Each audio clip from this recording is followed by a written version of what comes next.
بسم اللہ الرحمن الرحیم نحمدہ ونصلی علی رسولہ الکریم۔ جمعیت علماء اسلام نے ہمیشہ فلسطین اور فلسطینیوں کے موقف کو صحیح سمجھا ہے اور تسلسل کے ساتھ فلسطینیوں کے موقف کے ساتھ شانہ بشانہ کھڑی رہی ہے۔ آج بھی ہم اس بات کا اعادہ کرنا چاہتے ہیں کہ ہم فلسطینی بھائیوں کے ساتھ ہیں، ان کے شانہ بشانہ ہیں، اور ایک روز قبل فلسطینی مجاہدین نے اسرائیل پر جو حملہ کیا ہے، یہ حملہ بہت تاریخی کامیابی ہے۔ میں اس کو ایک تاریخی معرکہ سے تعبیر کرتا ہوں۔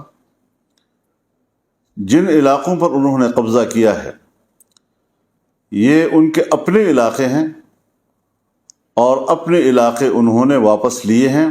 اس حوالے سے میں فلسطین کے عوام کو اور فلسطین کے مجاہدین کو مبارکباد پیش کرتا ہوں۔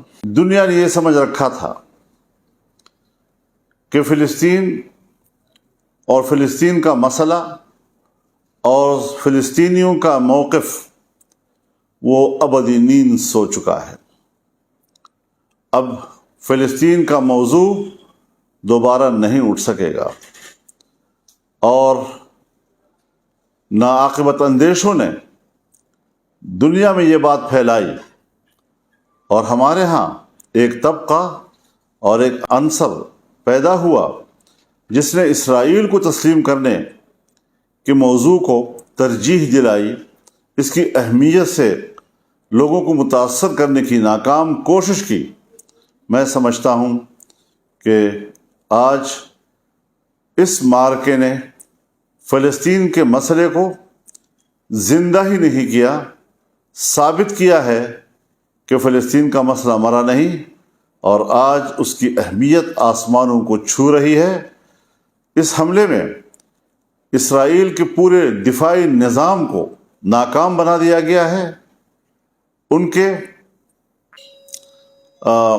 گھمنڈ کو زمین بوس کر دیا گیا ہے، ان کی انٹیلیجنس کو ناکام بنا دیا ہے۔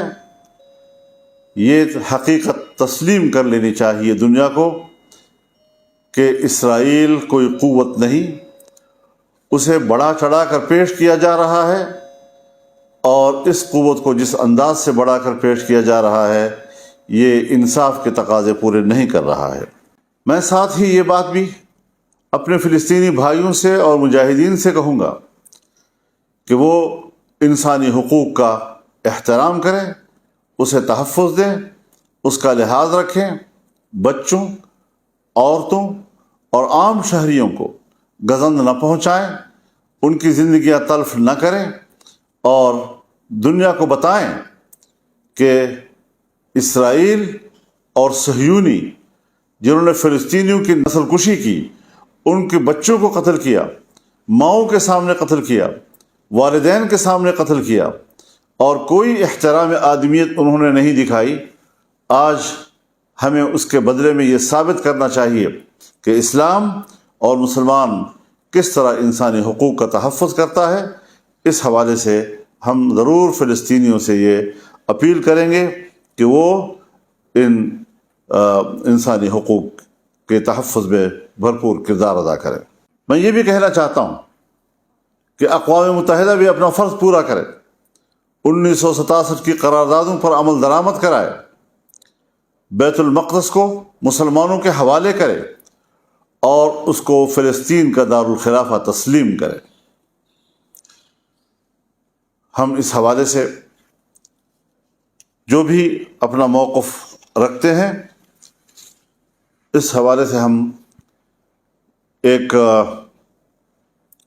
OIC کا بھرپور اور فوری اجلاس بلانے کا مطالبہ کرتے ہیں۔ اس میں ہمارے دوست ملک، انتہائی قابل احترام سرزمین سعودی عرب سے بھی